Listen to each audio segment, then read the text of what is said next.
Part 3।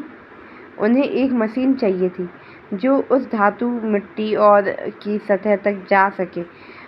चुपचाप अपने खान को छोड़कर वह अपने घर विलियमबर्ग मैरीलैंड को वापस चले गए और तथा अपने रिश्तेदारों को बताया कि खान मिल गई, परंतु उसे खोदने के लिए मशीन चाहिए।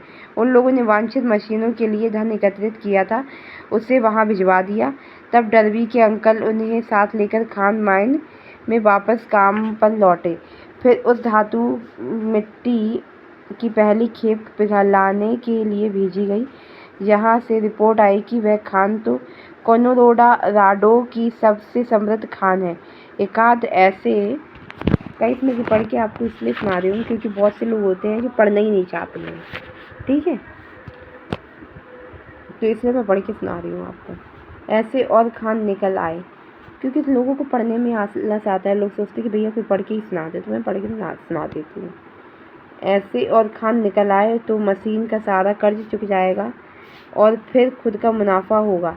जैसे जैसे ड्रिलिंग मशीन नीचे धंसती जाती, जो नीचे मशीन को भेजते हैं, खोद जो मशीन ज़मीन खोद के मतलब ज़मीन खोदती है उसको बोलते हैं ड्रिलिंग मशीन, ठीक है। और उनके चाचा की उम्मीद ऊपर उठती जाती। तभी अचानक मिट्टी से सोना का चूरा आना बंद हो गया। उनका स्वप्न टूट गया। यद्यपि उन्होंने बहुत खुदाई की पर सोना फिर नजर ही नहीं आया। अंत में उन लोगों ने तय किया कि बहुत हो गया, अब वापस घर चलो। गाइस रात के 9:45 हो रहे हैं और इसलिए मेरी मम्मी कह रही है कि जल्दी से वीडियो बना लो, अगर बना रही हो तो, और अब लाइट ऑफ करो, हम सो रहे हैं। ओके, समझ में आ रहा होगा आपको कि क्या कह रही है मेरी मम्मी। कुछ $100 में मशीन को बेच करके वह ट्रेन में वापस अपने घर चले गए। क्योंकि जब वो पैसे जहाँ पे उस जगह क्यों आए थे, ज़मीन खोद के पैसा मतलब सोना निकालने। अब जब उन्होंने देखा यार मेरा सोना मिल ही नहीं रहा है, तो उन्होंने मशीन बेची और अपना निकल गए, ठीक है।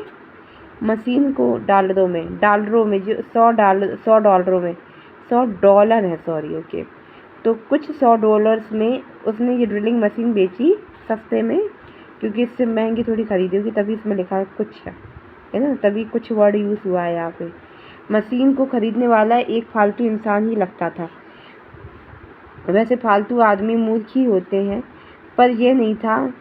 इसने माइनिंग के इंजीनियर को बुलाकर कुछ गणना कराई। उस इंजीनियर ने बताया कि पिछली योजना इसीलिए असफल रही थी क्योंकि उसके पिछले स्वामी को देखानों का कोई ज्ञान नहीं था। मतलब वो पैसा इसलिए, मतलब ज़मीन से सोना इसलिए नहीं निकाल पाया। उसने ज़मीन से सोना निकालने के लिए मशीन खरीदी थी। अब उसने वो सोना इसलिए निकाल पाया, जो व्यक्ति है जिसने मशीन खरीदी थी उससे, तो उसने कहा कि उसको पता ही नहीं है कि इसका मतलब ये काम किया कैसे जाता है। उस इंजीनियर ने बताया पिछली योजना सफल रही क्योंकि उसके पिछले स्वामी को खानों का ज्ञान ही नहीं था। उसको पता ही नहीं था कि एक्चुअल में कहाँ से पैसा निकले, मतलब सोना निकलेगा, उसको पता ही नहीं था। उसकी गणना में मालूम पड़ा कि यदि डार्बी और उनके चाचा सिर्फ 3 फुट और खुदाई करते तो उन्हें खूब सोना मिलता। अब ऐसे हम लोग थोड़े में हम लोग खूब मेहनत करते तो हम लोग हार मानने लगते कि अब हो ही नहीं रहा है, अब हमें कुछ करना ही नहीं है। अब पता चलता है कि हम लोग एक सक्सेस, बस हम लोग पहुँचने ही वाले होते हैं वहाँ तक, ठीक है। ये है सक्सेस रेट, यहाँ पे हमें मिलेगी सक्सेस। अब हम मेहनत करते आ रहे, यहाँ तक हम हो गए, अब हमारा ओवर हो गया, अब हमसे नहीं हो पा रहा। और सक्सेस किसे मिलनी थी, यहाँ पे मिलनी थी। अब बस थोड़ी सी दूरी पे था वो, थोड़ी सी दूरी पे। और उसने कहा चलो छोड़ो हटाओ, भाड़ में जान दो, अब मैं नहीं कर रहा, तो बस कुछ नहीं। फिर ऐसे वो इंसान हार मान जाता है। वो अपनी अब जो वो चाहता है वो पा नहीं पाता है। समझ में आया? उनकी गणना पिछले स्वामी को खाना इतना समझ गए आप? उस व्यक्ति को वही सोना प्रचुर मात्रा में प्राप्त हुआ। पहले मुझे लगा कि वहाँ नहीं मिल रहा होगा, बट उन्होंने कहा कि वही मिलता, लेकिन थोड़ी सी दूरी पे था। ओके, उसने लाखों डॉलरों में बेचा। उस व्यक्ति को वही सोना प्रचुर मात्रा में मिला और उसे लाखों डॉलर में बेचा। अब जो सोना उसे मिला उसकी कीमत लाखों डॉलरों में थी, लाखों डॉलरों में, समझ रहे हो? उसने $100 में अपनी मशीन बेची, लेकिन सोचो उस मशीन से उसको कितने का प्रॉफिट हुआ, लाखों डॉलरों का।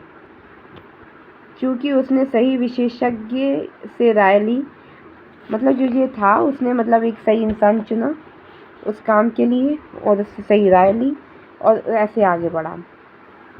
एक गाइडेंस होना बहुत ज़रूरी है ज़िंदगी में। अगर आपको जिस फील्ड में आगे बढ़ना है उस फील्ड के ही व्यक्ति से आपको गाइडेंस लेना पड़ेगा। दूसरे व्यक्ति से आप लोगे तो आप कभी आगे नहीं बढ़ सकते हो। उस व्यक्ति को वही सोना प्रचुर मात्रा में प्राप्त हुआ। उसने लाखों बेड़ों में बेचा, चूँकि सही विषय मशीन खरीदने के लिए ज़्यादातर धन तो आरयू डाबरी ने ही उपलब्ध करा दिए थे।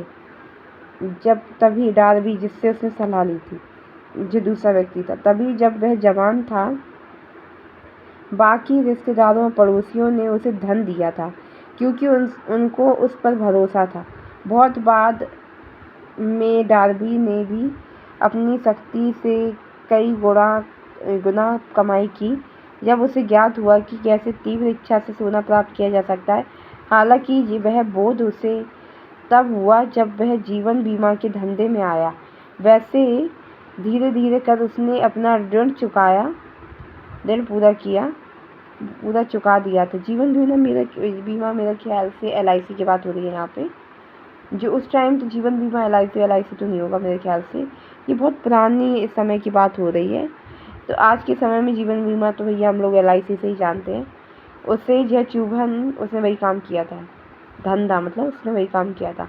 उसने पैसे कमाए थे थोड़े से। उसने उस पैसे से थोड़ा बहुत, जैसे हम लोग नहीं थोड़ा पार्ट टाइम जॉब कर लेते और फुल टाइम जॉब कर लेते, जो भी जॉब होती है कोई सी भी मिल जाए, ठीक है, तो उसको जीवन बीमा वाली मिल गई थी। उससे उसने थोड़े पैसे कमाए, अपना ऋण चुका लिया, जिससे मतलब उसने उधारी ली थी वो सब चुका ली। उसे यह चुभन महसूस हुई कि किस प्रकार उसने एक बड़ा खजाना गंवा दिया, जब वह अकूत सोना प्राप्त करने से मात्र 3 फुट दूरी पर ही था। लेकिन इस अनुभव से उसने सबक सीखा। यह ठीक है कि मैं सोने से 3 फुट पीछे ही रुक गया, पर अब जब जीवन बीमा वो इंसान कमाने लगा था जो मतलब थोड़ी सी दूरी पे था पैसे कम मतलब सोना लेने की, जिसने मशीन बेच दी थी, ड्रिलिंग मशीन। ये डार्बी वाले की नहीं बात हो रही है। ये डार्बी से सलाह लेके जिसने काम की थी उसकी बात नहीं हो रही है। जिसने सस्ते में मशीन खरीदी थी कुछ डॉलर में, उसकी बात नहीं हो रही। जिसने खूब पैसा कमाया, यहाँ पे उसकी बात हो रही है जिसने ड्रिलिंग मशीन बेच दी थी, कि उसको मतलब सोना नहीं मिला तो, और अपना निकल गया था घर ही। मात्र 3 फुट दूरी पर ही था, लेकिन इस अनुभव से उसने सबक सीखा। यह ठीक है कि मैं सोने से 3 फुट पीछे ही रुक गया, पर अब जीवन बीमा में चाहे कोई कितना भी मना करे, मैं उन्हें बीमा बेचकर ही रहूँगा। ठीक, आज डार्बी उन खास 50 उसका ये काम था बीमा बेचना लोगों को, उस हिसाब से उसको कमीशन मिलता है, तब जाकर उसकी कमाई होती, ये चीज़ थी इसमें।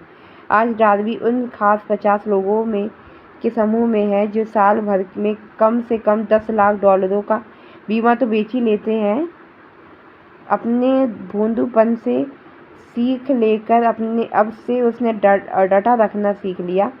हर बड़ी सफलता के पूर्व इस प्रकार की अस्थायी असफलताएं तो आती ही है। जब भी मनुष्य पर हार का भूत हावी होता है तो उसका पहला कदम होता है भागो। ज़्यादातर लोग ऐसा ही करते हैं। 500 लोगों से अधिक बेहद सफल व्यक्तियों ने मुझे बताया कि बड़ी से बड़ी सफलता असफलता के बाद ही मिलती है। असफलता एक छलावा है जिसे सफल लोगों को असफलता का भय दिखाने में मज़ा आता है। समझ में आया क्या कहा गया है? बहुत प्यारी बात कही गई है। जब असफलता होती है ना, तो असफलता से लोग हार मान जाते हैं। जैसे हम लोग कोई चीज़ कर रहे हैं, हम लोग को उसमें सक्सेस नहीं मिल रही है, यार कि ये काम हो ही नहीं रहा है, तो इंसान ने बहुत बड़ा विज़न देखा है, बहुत बड़ा सपना देखा है, महीने के लाखों करोड़ों अरबों, मतलब उसने ये सोच लिया है कि मुझे अरबों करोड़ों मेरी नेटवर्थ होनी चाहिए। अब साला चलो अरबों करोड़ों भी छोड़ो, किसने सोच लिया कि 1 लाख रुपये महीना मुझे कमाना है, 10 लाख रुपये महीना मुझे कमाना है, लेकिन वो 1 लाख तक ही पहुँच पाता है 2 लाख ही तक पहुँच पाता है, फिर वो पहुँच ही नहीं पाता। उसको 2-4 साल हो गए, 5 साल हो गए, 10 साल हो गए, साला उसकी कमाई बढ़ ही नहीं रही है बिजनेस में। क्योंकि ये जॉब से तो पॉसिबल है नहीं, बिजनेस से पॉसिबल। अब जो बीटेक एमटेक कर लें तो उसकी बात अलग है, लेकिन छोटी मोटी जॉब मतलब ज़्यादातर तो लोग एमटेक बीटेक तो करते नहीं, छोटी मोटी ही क्वालिफिकेशन ही कर पाते, ग्रेजुएशन और मास्टर्स वगैरह, तो उस हिसाब से कह रहे थे। लेकिन जो 2-3 लाख है ये सब तो बिज़नेस के थ्रू ही आएगा। अब उसने सोच लिया कि मैं बहुत बड़ा बिज़नेस, उसने खूब पैसा लगाया, लेकिन उसको 1-2 लाख से प्रॉफिट हो ही नहीं रहा है ज़्यादा। उसने 10 लाख का विज़न देखा है कि मुझे महीने के 10 लाख कमाना है, तो वो अब सोचो वो 10 लाख, अब उसने 2-3 साल तक की मेहनत करी, उसको वहाँ से नहीं मिला तो उसने दूसरा बिज़नेस स्टार्ट कर दिया। लेकिन हो सकता है, क्या पता उसकी किस्मत में लिखा हो कि 5-10 साल बाद ही उसको वो सक्सेस मिलती, 10 लाख रुपए महीना। लेकिन वो नहीं रुका और वो 1-2 लाख में अटका था और वो 1-2 लाख ही कमा रहा है। अब दूसरा बिज़नेस भी स्टार्ट किया होगा, उससे 1 लाख रुपए एक्स्ट्रा कमा रहा होगा। बस ये सब चीज़ें रहती हैं। सो गाइस यहीं पे हम वीडियो को एंड करते हैं। और ये अब मैं समझ गई कि इसमें ये जो इंडेक्स दिया है विचार शक्ति वाला जो चैप्टर है, उसमें लाइन वाइज सबकी सक्सेस स्टोरी दी गई है। ये है, थोड़ी थोड़ी सक्सेस स्टोरी दी गई है, विचार शक्ति, सोचो और अमीर बनो वाला सिस्टम ना। फिर हम लोग दूसरी चीज़ पढ़ेंगे तो उसमें उस हिसाब की चीज़ें बताई जाएंगी और लोगों के बारे में। सो यहीं पे हम वीडियो को एंड करते हैं। Bye bye, take care.